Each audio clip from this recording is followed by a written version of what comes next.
Komplotan pencuri sepeda motor diringkus. Gudang styrofoam di Kim 2 terbakar.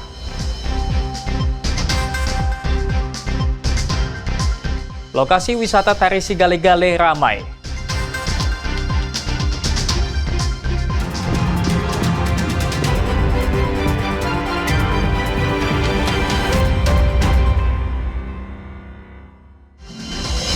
Halo, selamat pagi saudara. Kompas Sumut hari ini hadir dengan beragam informasi penting dan menarik dari Sumatera Utara. Selain 3 suratan tadi, sejumlah informasi lain akan kami sajikan dalam Kompas Sumut. Bersama saya Emir Syapurba, inilah Kompas Sumut selengkapnya di Kompas TV, independen terpercaya.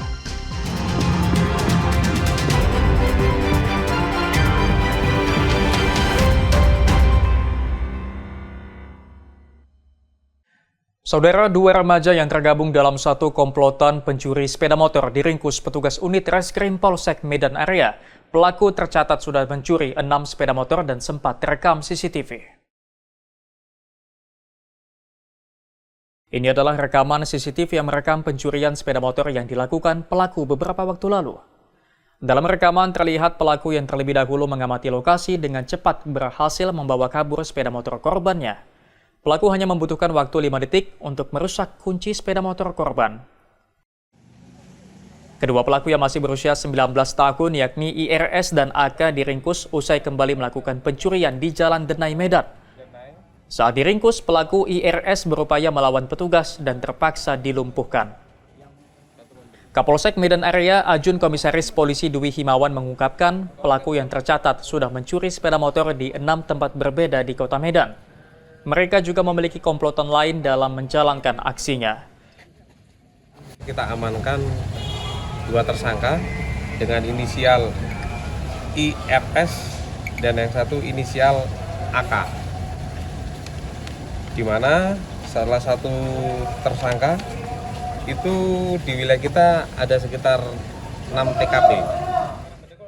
Kini kedua pelaku telah ditahan, mereka terancam di penjara selama 7 tahun, dijerat dengan pasal 363 Kitab Undang-Undang Hukum Pidana tentang pencurian. Ferry Irawan, Kompas TV, Medan, Sumatera Utara. Saudara, penyelundupan narkotika jenis sabu dibongkar personil Direktorat Reserse Narkoba Polda Sumut. 13 kg sabu disimpan pelaku dalam tangki disita petugas. Video amatir ini memperlihatkan detik-detik saat polisi menyergap mobil Pajero putih di Jalan Lintas Sumatera, kawasan Kabupaten Asahan, Sumatera Utara. Petugas awalnya menghentikan mobil mewah yang dikemudikan Bagus Haryanto. Polisi sama sekali tidak menemukan narkoba, seperti yang diinformasikan masyarakat kepada polisi. Penggeledahan menyeluruh di setiap sudut mobil sama sekali tidak membuahkan hasil, dan pelaku bersikukuh tidak membawa narkoba seperti yang dituduhkan polisi. Namun saat pelaku memeriksa bagian mesin sisi bawah mobil, polisi menemukan kejanggalan pada tangki BBM yang terlihat sudah dimodifikasi. Polisi pun kemudian membawa mobil ke bengkel untuk melakukan pembongkaran. Setelah tangki BBM dibelah, petugas menemukan sabu tersimpan rapih di dalam tangki. Direktur Reserse Narkoba Polda Sumatera Utara, Komisaris Besar Polisi Yemi Mandagi mengungkapkan petugas menyita sabu sebanyak 13 kg. Rencananya sabu dari Riau tersebut akan dibawa ke Kota Medan. Pelaku mengaku disuruh orang bernama Cikdin yang kini dalam pengejaran. Pelaku juga mengaku mendapat upah 5 juta rupiah. Kita sempat kehilangan karena tersangka tidak mengakui. Kebingungan kita untuk mencari barang buktinya. Jadi barang buktinya itu ternyata begitu kita lakukan pemeriksaan yang lebih mendalam, bahkan kita bawa sampai ke bengkel, kita naikkan ke dalam pengungkit pengangkat mobil itu, baru kita dapat ternyata barang bukti tersebut dilaskan di dalam semacam di tangki bensinnya itu. Nah, nanti itu ada videonya, bisa dilihat sampai kita bawa ke bengkel dan dibuka dan dilas. Jadi untuk mengelabuinya dia menyembunyikan seakan-akan ya bensin di bawah. Kini pelaku masih menjalani pemeriksaan di Direktorat Reserse Narkoba Polda Sumatera Utara.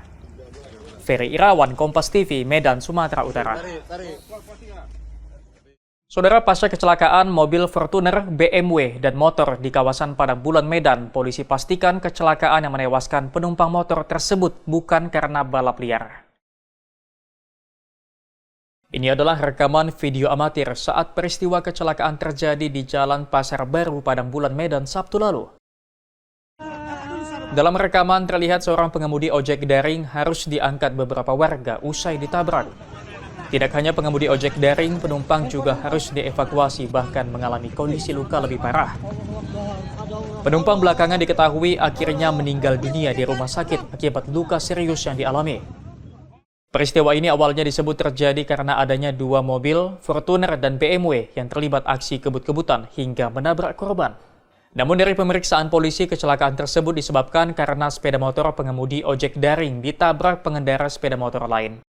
Wakasat Lantas Polrestabes Medan Komisaris Polisi Budiono Saputro mengungkapkan mobil Fortuner dan BMW yang disebut terlibat balap liar bukan merupakan penabrak pertama sepeda motor yang ditumpangi korban. Kedua mobil memang menabrak sepeda motor, namun itu terjadi usai tabrakan pertama terjadi. Dari situ dia membawa penumpang yang pesan sama beliau, kemudian menuju ke arah Pasar Baru.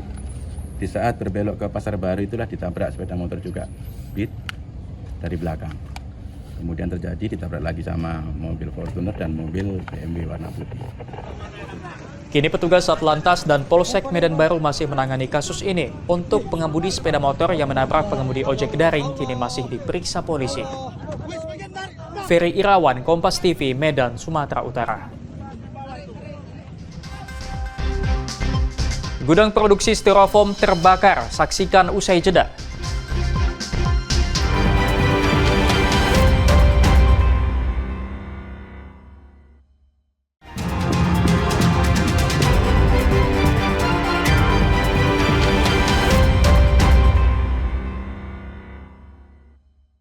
Masih bersama saya Emir Syahpurba dalam Kompas Sumut. Saudara, gudang penyimpanan produksi styrofoam di kawasan industri Medan 2, Kecamatan Percut Setuan terbakar hebat. Sejumlah karyawan berhamburan tak dapat memadamkan api.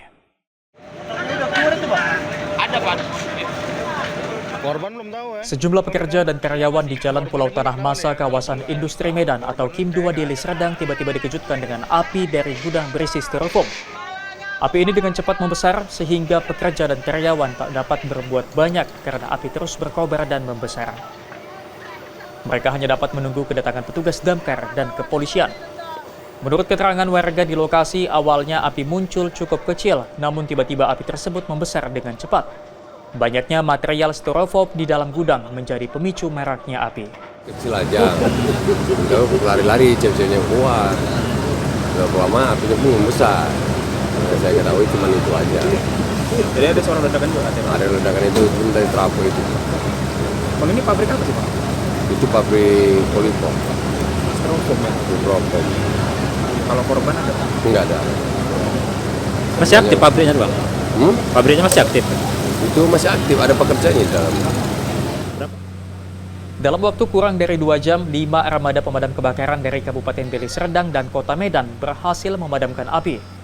Tidak ada korban jiwa dalam peristiwa ini, namun kerugian ditaksir miliaran rupiah.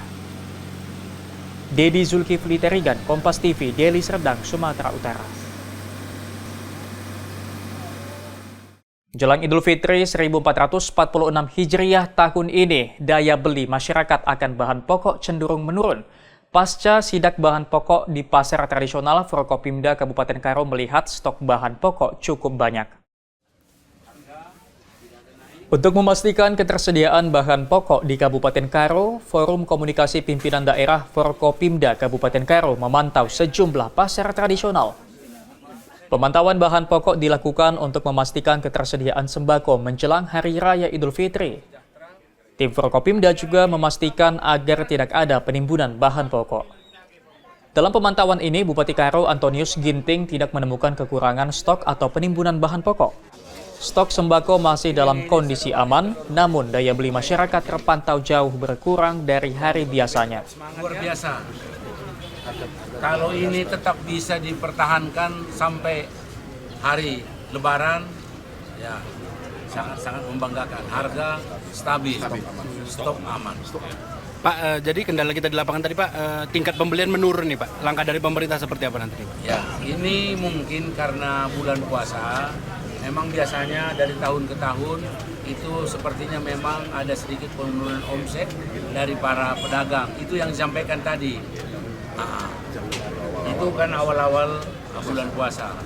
Tapi dengan semakin dekatnya nanti hari raya, biasanya stok-stok udah mulai keluarga masyarakat yang merayakan Lebaran khususnya sudah mulai mempersiapkan stok.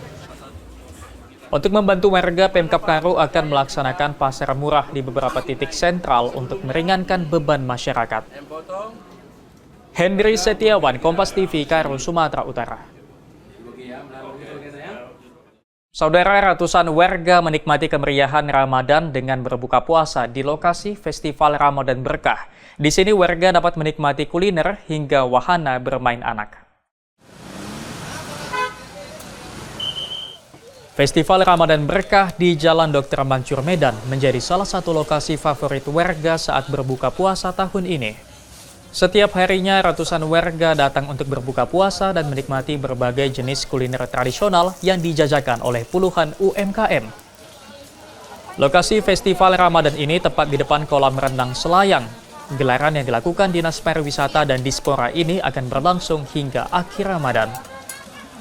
Salah seorang pedagang, Mandra Saputra, mengatakan alat pembuatan kerak telur didatangkan langsung dari daerahnya, Cengkareng, Jawa Barat. Tidak ada modifikasi bahan dan bumbu, kerak telur buatannya sama persis dengan yang dibikin masyarakat Betawi. Setiap harinya dapat terjual hingga 100 porsi. Alhamdulillah kalau nggak hujan, lumayan bang. Bisa buat ongkos pulang kampung lah bang. Dan jadi lebaran kita ya tahun ini ya. Kangen bang. Berapaan harganya satu porsi? Yang telur ayam 20 bang, bebek 25.000. Sembari menunggu berbuka, warga dapat berkeliling untuk melihat langsung proses memasak dan meracik minuman di beberapa stand. Menurut warga, Festival Ramadan ini cukup menarik karena warga tidak perlu berpindah tempat untuk memperoleh menu makanan. Banyak kali pokoknya makanannya tuh beragam, yang pokoknya worth it banget lah. Soal harga masih bersahabat atau gimana? Jelas dong, masih normal banget. Sementara tim penyelenggara Intan Dinari menyampaikan dalam festival ini juga ada berbagai hiburan dan perlombaan untuk anak-anak dan remaja hingga wahana bermain. Kuliner, kemudian di sini juga ada fashion, kemudian di sini juga ada wahana.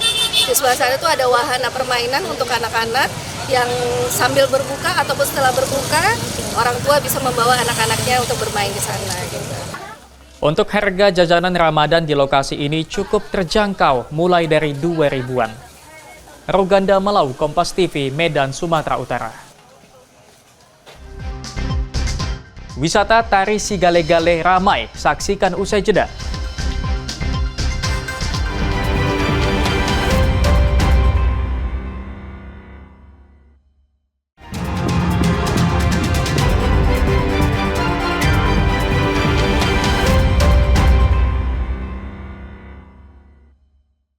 Masih bersama saya Emir Syapurba dalam Kompas Sumut. Saudara, sebuah pulau kecil di bagian utara kota Medan menjadi rumah bagi ribuan burung endemik dan burung migran dari belahan bumi utara. Selain itu, pulau seluas 1,3 hektar ini mampu menjadi benteng alami saat air laut pasang. Berada di bagian utara kota Medan, tepatnya di seberang Laut Belawan, Pulau Burung menjadi persinggahan banyak burung. Tidak hanya burung endemik Sumatera, melainkan burung migran dari belahan bumi utara. Terdapat 2 spesies burung migran yang terdata di Pulau Burung, seperti burung gajahan benggala yang berasal dari Rusia atau belahan bumi bagian utara dan burung trinil. Burung-burung migran ini biasanya datang antara bulan November hingga Februari. Kelompok masyarakat pemerhati mangrove mengaku Pulau Burung ini awalnya hanya memiliki luas setengah hektar pada tahun 2011. Setelah rutin dilakukan penanaman mangrove, kini Pulau Burung memiliki luas 1,3 hektar. Kemudian kami mulai melakukan penambahan penanaman, dan akhirnya burungnya makin bertambah di situ. Nah, ini memang seharusnya sudah menjadi konservasi kita karena ini adalah Kota Medan. Ya. Jadi masyarakat juga harus tahu bahwa di Kota Medan ini ada pulau burung yang di situ juga ada burung migran. Jadi ada 2 spesies burung migran di situ. Yang biasanya di bulan-bulan 11 sampai bulan-bulan Februari, ya mereka datang ke situ. Salah satunya gajahan benggala sama trinil, burung migran. Dan juga ada burung juga tongtong, burung bango tongtong. Ya, harapan. Pemerintah Kota Medan diharapkan memberikan perhatian khusus pada Pulau Burung. Karena selain menjadi rumah bagi aneka ekosistem, Pulau Burung juga mampu menjadi benteng yang menahan abrasi di perairan Belawan. Dedi Zulkifli Terigan, Kompas TV, Medan, Sumatera Utara. Berbagai makanan ringan selalu diburu warga untuk menu berbuka puasa. Salah satunya kue bongko atau biasa disebut jongkong. Perpaduan tepung beras dan gula merah membuat kue ini menjadi menu favorit warga untuk berbuka puasa.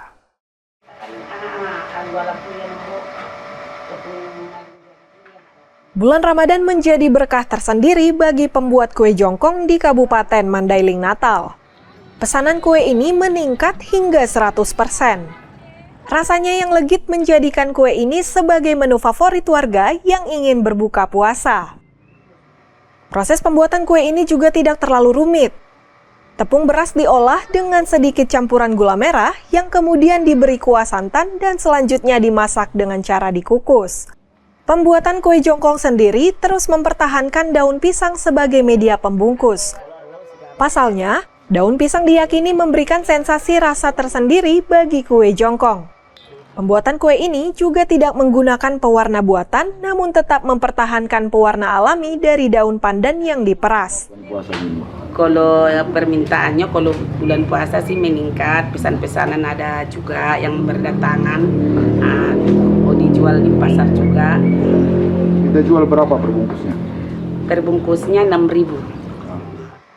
Permintaan kue jongkong ini meningkat memasuki bulan Ramadan. Jika di hari biasa hanya menghabiskan 100 bungkus, menjadi 200 bungkus seiring naiknya permintaan pelanggan. Harganya pun cukup terjangkau, yakni Rp6.000 untuk satu bungkus kue jongkong. Tim Liputan Kompas TV Mandailing Natal, Sumatera Utara.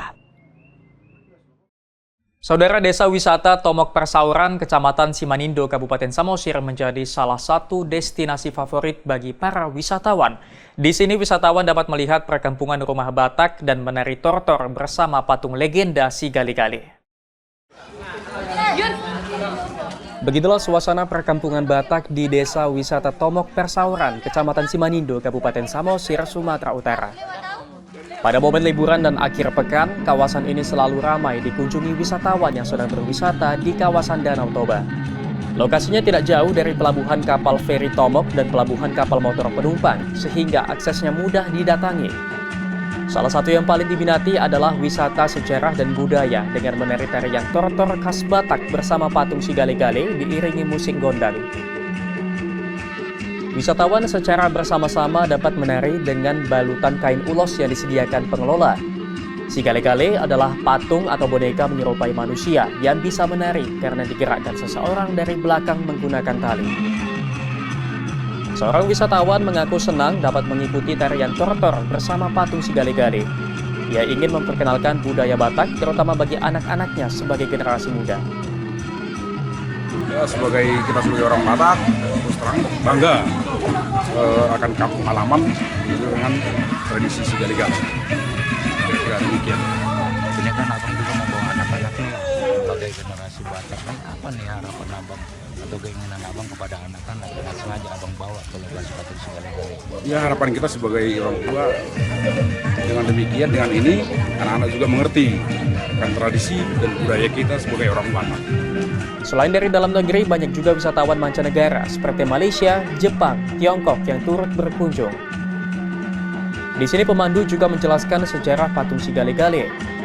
Ceritanya dahulu seorang raja yang kehilangan anak tunggalnya saat berperang, sehingga oleh rakyatnya dibuatkan patung replika yang sangat menyerupai anak raja tersebut. Yang kita lihat itu aja. Memang kita sudah perhatikan karena yang masuk ke sini untuk menari, untuk foto-foto, bukan sekedar suku Jawa, bukan sekedar suku Ambon apa segala macam. Bahkan dari mancanegara juga seperti Malaysia, contohnya Malaysia, Jepang, Cina itu dia mau dia pakai itu, Pak. Dan memang dia datang ke Samosir ini tujuan dia untuk ke makam ke Si Gali-Gali ini dan ke makam raja. Masih di kawasan yang sama, wisatawan juga dapat mengunjungi destinasi seperti Makam Raja Sidabutar, Museum Batak, dan banyak tempat kuliner serta cenderamata. Armando Sinaga, Kompas TV, Samosir, Sumatera Utara. Sampai di sini Kompas Sumut hari ini. Anda bisa menyimak video tayangan kami di kompas.tv atau siaran langsung via streaming di kompas.tv/live. Kami undur diri, tetap saksikan rangkaian program berita di Kompas TV, independen, terpercaya.